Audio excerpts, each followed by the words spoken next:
Hello everyone, and welcome to Operation Solar Raid. I'm Camille Salazar-Hadaway, and today we're sharing a huge season with you. It all starts with a new squad that specializes in stealth and is led by none other than Confira herself. It's called Ghost Eyes.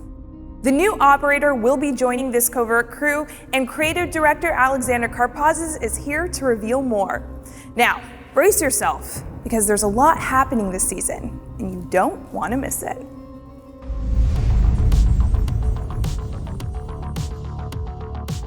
Hey everyone, super excited to introduce Operation Solar Raid, probably our biggest season ever. From top to bottom, we're adding a ton of features that you've asked about, including cross-play, cross-progression. We know this has been really important for you. The team's been working super hard to deliver it, and we have so much more. This season, we're introducing another new squad. It's Ghost Eyes, led by Confira, and a newcomer, Solis, is joining the team as well. This is the squad of secrecy, the squad of stealth, and the squad of intel. And you'll get to learn a lot more about their story when we launch the season later. We have Solis, the new operator that's joining Rainbow Six and the Ghost Eyes squad. And we have a new map, Nighthaven Lab, an amazing place to explore and to battle. It's unlike anything else we've ever introduced in the game, and we hope you have a lot of fun exploring it. Anti-cheat and anti-toxicity is one of the most important topics for us, which means it's really special for us today to introduce the reputation score in-game. It's coming to you in a beta phase, so you get to know it a little bit more, and we're introducing more security features in our game to make sure that it is more resilient and more fair for everybody to play. All of this and much more, we have quality of life features that are coming in, balancing changes that are coming in, and even more on top of that. So we can't wait to share everything that the team's been working so hard on this season. Operation Solar Raid is coming, and it is a big one. But before we break it down for you, here's a glimpse of your new operator in action on the new Nighthaven Labs map. Solis joins the defenders with an electronics detecting augmented reality headset that allows her to not just spot attacker gadgets in action, but also reveal them to her teammates. In the asymmetrical battlegrounds of Siege, intel is power, and Solis delivers the goods. Attackers will have to play smarter this season, as Solis, the new defender, has her eyes on their gadgets. So how did her high-tech look come together? Concept artist Sunshine Kim will tell us more, while director of gameplay design Jeremy Carvin and game designer Dominic Clement give us the details on her gadget and the new opportunities it unlocks.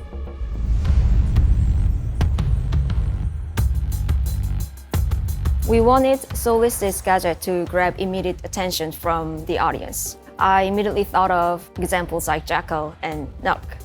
Because of their gadget, the Inox and the HEL creates immediate attention. Their gadgets are something that separates it from just being a generic soldier. And we wanted Solis to have a similar treatment. We allow the gadget to have a little bit more futuristic vibe, while her rest of design is a lot more toned down, which makes the gadget pop up even more. It wasn't enough, there's something missing, we felt. That's when the antenna idea came up, which goes up when it's activated and goes down when it's deactivated. It might be a small element, but it adds so much taste.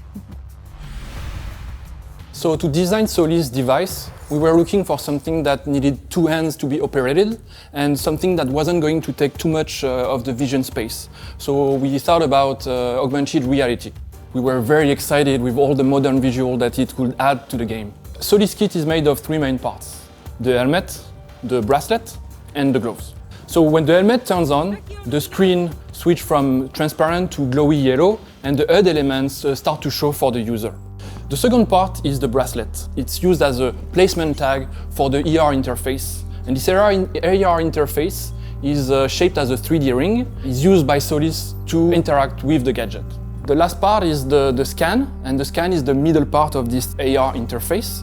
And when the scan is performed, you have this pulse of 3D lines that starts and fades in the distance, giving the position of every electronic device on its way. This idea came from a brainstorm that we had, and a question arose, well, what if we have an IQ on defense? You see that there's a lot of electronic gadgets. You have breaching charges, you have claymores, and tons and tons of drones and cameras. So it just made sense that the defense would have a tool similar to what the attackers have. She'll have a zone in the center of her screen where she'll be able to identify these gadgets and tell precisely, okay, that's a drone, that's a claymore, or that's a breaching charge. She's the only one who gets to see this information. If she wants to share with the team, she needs to use our communication tools like voice chats or text chat. But if she wants quick and easy communication with the rest of the team as to like where these gadgets are and what to do with them, she can use her secondary ability, which will send a pulse on her screen and will smart ping every gadget in the center of her screen. So the ones that are identified will be smart ping, giving a clear indication to the rest of the team where they are and what to do with them. Usually with loadouts, we try to give flexibility for players. We give the P90 as a primary because it's a super good SMG, super interesting, and another SMG as a sidearm because it's also a really good weapon. But we're also giving Solis a shotgun because being able to create, rotate, and help on site and help like reshape the map is also very, very interesting for an operator like this. And with the sidearm, again, that is SMG, it allows you to bring the shotgun and still have an SMG at hand if you really need to defend yourself. We're finally giving the P90 to an operator as a primary weapon, nonetheless a 2-2 operator, so 2 health and 2 speed operator. It's really cool to see a weapon with such rapid rate of fire and a big magazine on an operator that can move quite fast. When Solis has the ability on, she doesn't have any weapons, so she can't really defend herself unless she turns off the ability and then pulls back her weapon. Giving the impact to Solis allows her to kind of help her destroy any gadgets coming her way as a last resort. If she doesn't have anything else and she's in a panic and she needs to deal with the utility that she sees, or she needs to get away quickly, she can use the impact to create a rotation or use the impact to destroy any utility that she detects. The bulletproof cam is very useful in combination with the gadget because you can detect a gadget and then use the bulletproof cam with the EMP shot to disable the gadget that you see. She especially is interesting to synergize with Bandit, because if you have a bandit that is on a wall trying a bandit trick, she can actually be right behind him and tell Bandit, okay, they're going to be breaching the left wall, the right wall, the middle wall. It can give much clearer information as to where Bandit needs to put his batteries. You also have Mozzie. Since Solis is able to detect and spot the drones coming towards the site, she can give this information to Mozzie so Mozzie can place his best and hopefully capture as many drones as he can. Solis has a few counters. If you're facing a Solis that is hankering on site, you might want to bring a Thatcher or the EMP grenades. They're really useful to disable and deny Solis her ability. If you have an IQ also, that's a very useful operator to hunt down Solis because when the visor is activated, IQ can actually detect it and spot it and hunt down the Solis maybe anchoring on site. If you're facing a Solis that is roaming around, you might want to bring your classic roam clear operator like Lion, Grim, and Jackal. They're very useful to kind of flush out these roamers. The thing with Solis is since she doesn't have a weapon when the ability is on, she can be pretty vulnerable.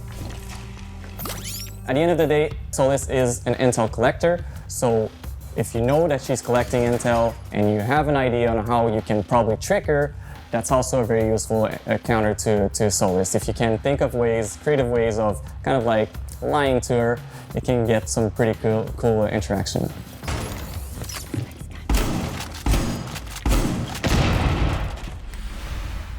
Nighthaven Labs. It's an imposing research base, and it's the new map coming in Operation Solar Raid. Now, I told you about banning maps last season, didn't I? Well, let me tell you this. You won't be able to ban this map at launch. You'll hear more on that later, but for now, Team Lead Jeremy Dowsett is here to take you on a tour of Nighthaven Labs.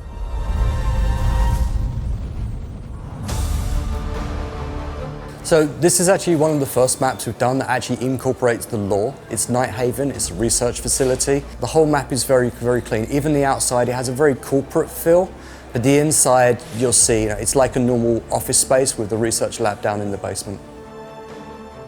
So the basement only has one bomb site. It's optimized for navigation and flow. And we went for a more optimized design, so it's quite compact in its shape, but there's a lot of entryways from the exterior helipad, and there's lots of ingress and egress that you can actually do to the sites. There's a little Easter egg down there, hiding away, not so subtly. So first floor has 2 bomb sites. It's very clean, there's a cafeteria, there's lots of small rooms, big rooms, there's a warehouse there with some exterior walls. The warehouse is super interesting when you get close to it because it's an open area with a catwalk above it. So what you're going to find, especially if you're playing on the second floor or you're trying to come in from the second floor, dropping down onto the first floor, you're going to find it's interesting. The entryways on the catwalk give you some quite interesting sight lines and opportunities for quite sneaky and quite fun kills. Second floor, like the basement, only 1 bomb site. It's a little bit smaller, a little bit more compact. The warehouse is an interesting entry point because you're obviously exposed from gunfire below because of the catwalk. You go into the command center and servers, which are the bomb sites. And there's a couple of breakable walls off of the warehouse catwalk. There's an exterior wall on a balcony that allows you to get in quite quickly and hold some angles. And then there's meeting and electrical. On one of the roofs, there's a risk versus reward run out to reinforce a hatch. Otherwise, it opens up some pretty interesting lines of sight, but you need to, wait for the prep phase to finish, get out, and so break the barrier, get out and go do it. The map should be going into all of the playlists that we normally release upon. It's not the same as any other map. There's unique things in this one, and the map looks superb. The artists, the lighters, everyone did such a great job on this map. I'm looking forward to the reception. Playing with your friends is important. Sometimes they play on another platform. We know you've been waiting for this feature for a long time, and it's coming this season. Crossplay and cross progression. We're delighted to have associate producer Deanna Stanley to tell us all the details.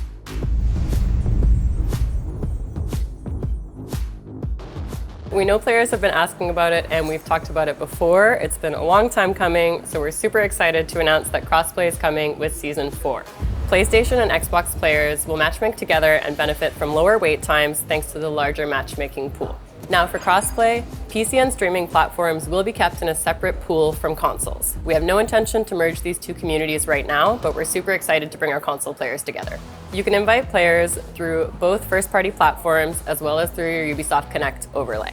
You'll be able to access your friends list through the social tab and manage your invites, requests, and squad up with your friends from other platforms. We all know communication is key in Siege, and it's no different for crossplay. So, voice communications will be enabled at launch, and the local player will be able to speak to and hear cross-platform players as long as they have voice communications enabled in their options and they're on the same team.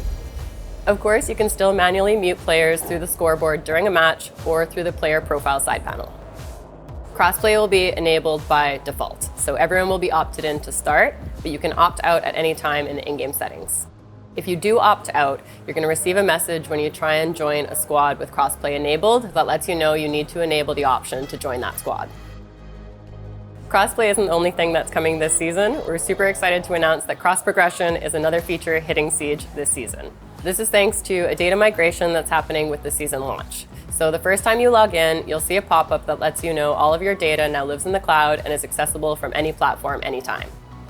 So keep an eye out because we'll be posting our cross-platform synchronization blog that's going to detail how all of your different save data is handled for each case.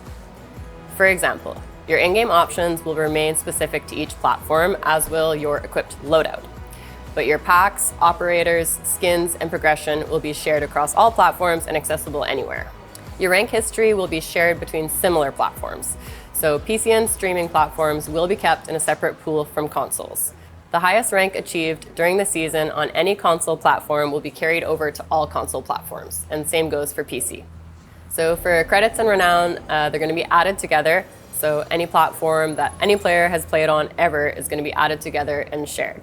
So if you're a PC player playing with 800 credits, but you have an old Xbox account with 200 credits, after the data migration, you're going to have 1,000 credits to spend wherever you like. Penalties will also be shared across all platforms, and the time remaining will be calculated based upon the matches played across all those platforms since the penalties activation. Due to the data migration, we're going to be rewarding all of our players with an alpha pack at the start of the season. Siege has been live for a long time now, and we know some players have moved around. We're happy that those players are going to be able to take back those hours they grinded in Siege and play with their friends on any console they choose. Fighting toxicity and improving our anti-cheat measures are an ongoing priority for us. Here is Player Protection and Game Security Director Emmanuel Larive to tell you more about the next step of the reputation system and an update on preparation phase.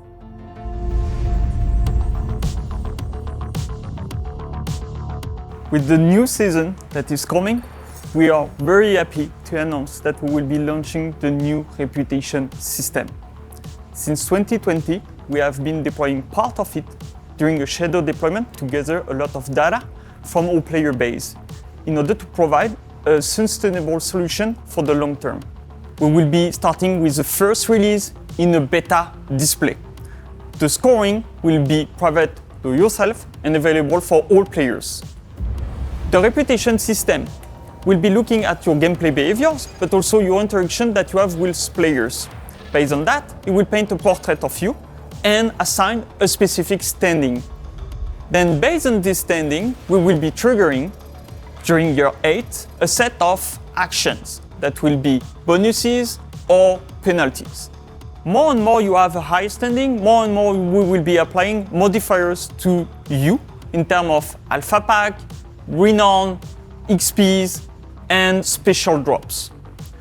When we talk about penalties based on your low standing, we mainly talk about game restriction toward the game mode. So for example, a player will not have an access to the competitive playlist, but also the test server, but we will also have restrictions and modifier to the currency, the alpha pack, the progressions. So this first release will be very important and key for our success. We will be informing all players about how they are being perceived by the system, but also by the other players, so that they can act accordingly, but also adjust their behavior or interaction with other players. By providing guidance, information, and by bringing this new standing icon, we will be improving the play experience of everybody. By the way, I want to share with you some data toward the reputation penalties. We have seen a decrease of friendly fire by better guiding and informing all players. When we are looking at the number of rounds impacted with at least one team kill per round, we can see a decrease of 10%. And I'm talking about per round, not per match. So this is great. We want to move away from the toxicity that the people are facing, and we want to improve the gameplay experience and provide a safer place for everybody. This is key. We are very glad to say that we will be removing the friendly fire from the preparation phase. We heard you.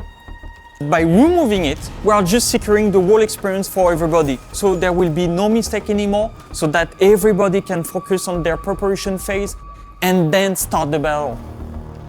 In terms of design, if you shoot at a teammate, there will be no damage, there will be no reverse friendly fire, and the bullet will not go through. I hope you will enjoy this new change, and we will be looking at your feedback during the season launch. We are always looking at new solutions to bring more security into the game, but also to better protect all players against cheating. And this is a priority for us. The team, over the past months, has been working hard to bring a new security measure to fight cheating. The goal is to decrease the cheating problem that you are facing, and we are really confident in this new solution that we are bringing into the game. We will monitor the effectiveness of it on our player base, on the cheater, and for sure, I will come back to you with some insights. Operation Solar Raid is going to fully revamp the way our ranking system works. It is now time for you to shine in Ranked 2.0. Associate producer Killian Callow will break down the whole host of changes that are coming.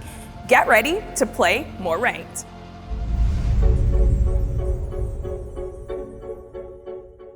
Right now, the rank playlist is a pure skill system in which there's only one value, the MMR. The MMR is used for rank and skill. Every start of the season, when we do the soft reset, because it's needed for rank progression, we are hurting the matchmaking fairness. After this soft reset, we have the placement matches to try to guess your rank as soon as possible. What are the changes in the core system? We are splitting skill and rank into two different values.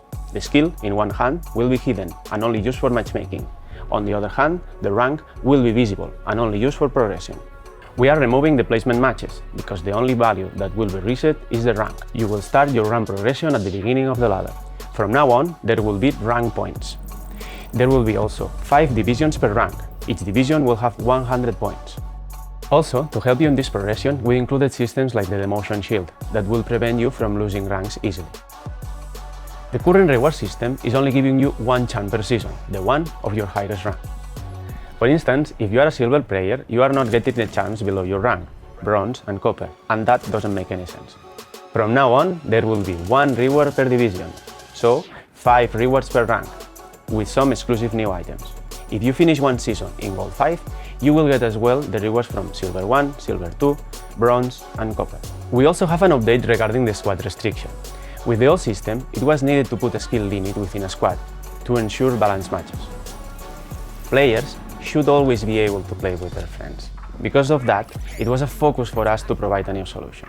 We are removing the squad restriction and including a new algorithm for squads that will ensure balanced matches. So please, send us your feedback. We would love to hear your thoughts to keep improving and working on the system. Now it's time to talk Battle Pass. Operation Solar Raid is introducing a brand new progression system. Instead of a traditional linear progression, you will choose the path you take to target the rewards you want and unlock them sooner. Here's a little video to show you what I mean, and then Business Strategy Director Mohammed Ben Hanada will tell you more.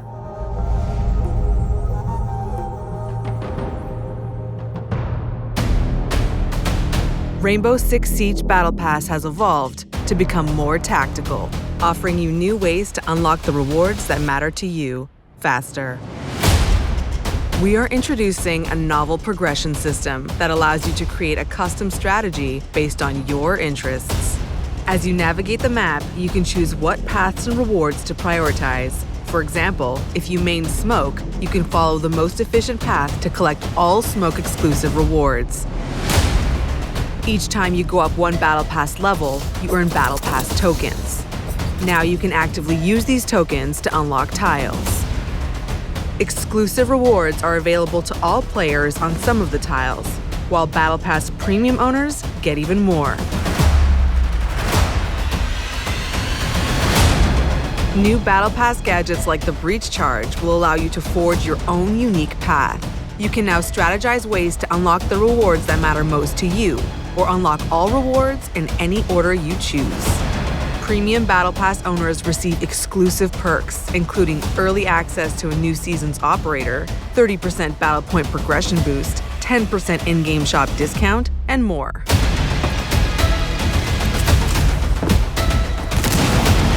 Rainbow Six Siege New Tactical Battle Pass. Plan your path, progress your way, pick your rewards. We are really thrilled to bring this new Battle Pass system to our players. We're giving you more choices and more ways to progress into the Battle Pass in order to unlock the rewards that you want first. This is going to be the new Battle Pass standard going forward. And as you saw, we've also added new gadgets for you to interact with the Battle Pass, such as the Breach Charge. Going forward in the upcoming seasons, we'll be bringing more gadgets, so stay tuned for that. In April of 2019, we launched the Rainbow is Magic event. This was one of the most appreciated events from our community. One key aspect that was well talked about in the community was the drone skin, the cute little cat that we've had. So I'm really excited today to announce that we'll be bringing drone customization to the game.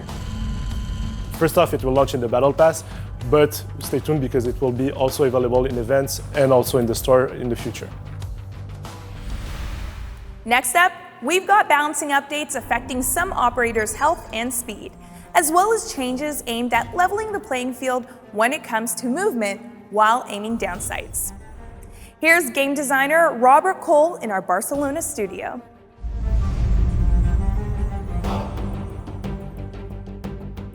Right now, 3-speed operators have a clear advantage when it comes to picking and fragging. We want to equalize the playing field, as we feel like shooting should require precision and not luck. So this season, we are making it so all the operators will have the same ADS movement speed, which will be the ones from the 3 armor operators. Because of the ADS movement speed change, we are putting together another change to some of the health and speed of the operators. For example, we are changing Sense from a 3 armor operator to a 3-speed operator, because we feel like their gadget functions much better with the speed, and it will help them with the side takes and executes.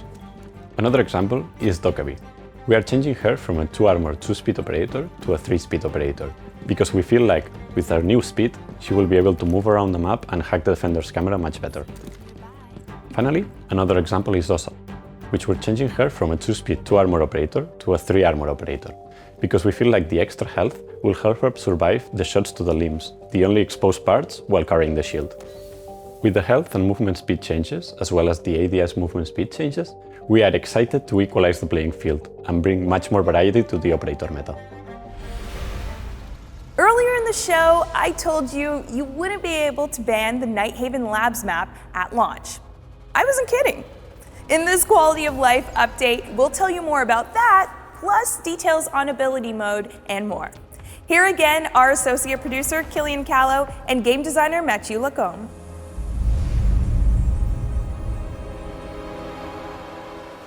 We know that at the start, it's difficult to get into a new map. With Emerald Plains, we learned that map ban can be too restrictive in some situations. So, for the entire next season, all the maps will have the same chances of appearance in the map ban phase. When the new Nighthaven map will appear there, you will not be able to ban it. At the end of the phase, the random will decide which is the map played in that game. As mentioned, this change will be applied for the entire season and active in ranked and unranked playlists. Alternate ability mode is the continuation of what we started in High Caliber. Last year, during Season 4, we removed the ability to switch fire mode on your weapons. This season, we're replacing this input with the ability to change the fire mode of your gadgets without equipping your gadgets. For operators such as Capitao and Zofia, we will allow the players to switch ability mode when they're not equipped with the weapon. If you're going toward the building, you want to breach something, well, you might want to start with the impact grenades instead of the concussion grenades, so you can switch this as you move toward the building without equipping the launcher. So for Capitao, you will be able to change bolts without equipping the crossbow.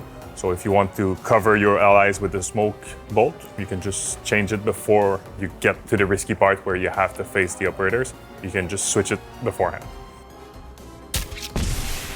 We want to reward players that have a plan. If you know what you're going to do, you have a routine, or you know your specific plan that you want to execute in this map, well, we give you the tool to be ready, more efficient when you do so. We started in High Caliber with this feature. We're improving it now, and we're going to use it in the future. We're going to expand on it. We can look for it as to have 2 inputs for a single operator, which means that reworks, new operators can benefit from this feature. When you're playing with a controller with your drones, you can move forward full speed, but whenever you start to input some diagonals in there, you will get a reduction of your speed up to 33%, which means that when you're droning and you're trying to move away from an opponent, you get slowed down a lot. We are removing this limitation so you can have a better experience when droning. It will feel more comfortable and you have more leeway when you try to drone.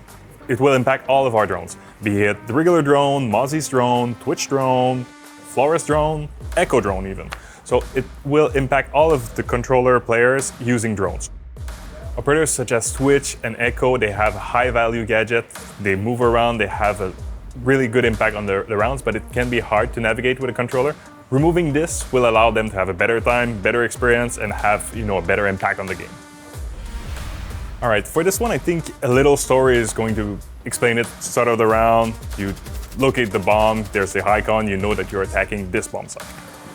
1 minute inside the round, your teammate falls, drops the diffuser on the floor, and now suddenly you don't remember where the bomb sites are. Well, we've all been there, right? With this change, what we're trying to have both the bombs icon and the diffuser icon, so you know exactly what you have to do.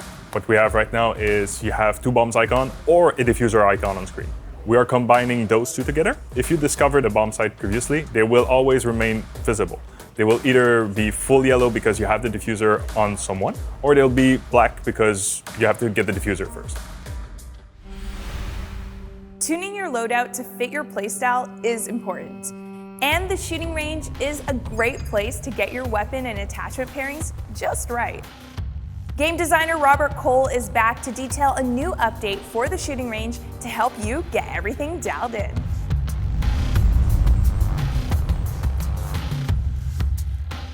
We are very happy with how the shooting range is functioning right now. But it's true that players struggle to remember which guns and attachments they tested, as well as they cannot compare the recoils of the different weapons. This season, thanks to our amazing Shanghai team, we're introducing a new feature to the shooting range, the shooting records. It will be accessible through the same input as the scoreboard, and it will help players keep track of the different weapons they tested. We hope that this new feature will help players keep track of all the different weapons they tested, as well as compare the different recoils of the weapons.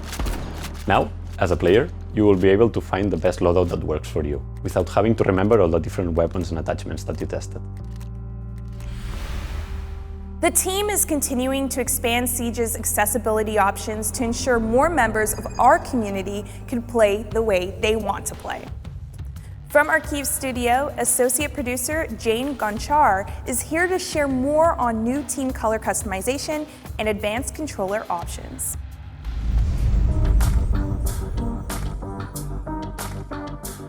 We are very excited about our new update for accessibility.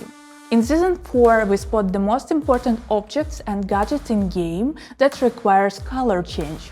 So now your team color preference will be applied to the generic gadgets, CCTV, drones, operators gadgets and their elite skins. Your team is blue and the opposite team is red by default. But we know for colorblind players, it's harder to distinguish some objects in certain situations, so we brought ability to customize, starting with 3 colors: blue, red and orange. Your color preference could be changed and applied anytime you need it. As a positive impact, we expect players to faster recognize who owns object in-game. As an example, you are in attacker's team and the opposite team has Mozi. So when you enter the room and you see your drones and it's activated, you see the LEDs working and it's colored on your enemy's team color. That means that enemies hacked your drone and using it at the moment. In Year 8, we aim to bring more accessibility options, so we are looking how to expand the list of objects, gadgets, lasers, and even bring more colors to customize. This is a process and it's just the beginning. Aiming is an important component for Siege, so later this season, advanced controller options will be available for console and PC players. By default, you won't see any changes to your aim. These options intended for more advanced players, so you need to go enable it in a controls option menu. You will have the range of settings to tune your aim to get the feel that you're looking for. These options should help controller players to improve their gameplay performance as well as general comfort. We'll be listening to the feedback you have on this feature, since our goal is to increase flexibility and comfort for different inputs that we have in the game, so stay tuned. And finally, you could play Operation Solar Raid on the season test server this week. You could put Solus and your gadget to the test, explore the new Nighthaven Labs map, and get a feel for the new features of Operation Solar Raid. Have fun, and be sure to share your feedback on R6Fix. Now before we go, we have that one more thing just for you. It was born of a collaboration that's close to our heart and sure to make a few new Yana fans happy out there. Here is the new Elite skin for Yana, inspired by Nier Automata.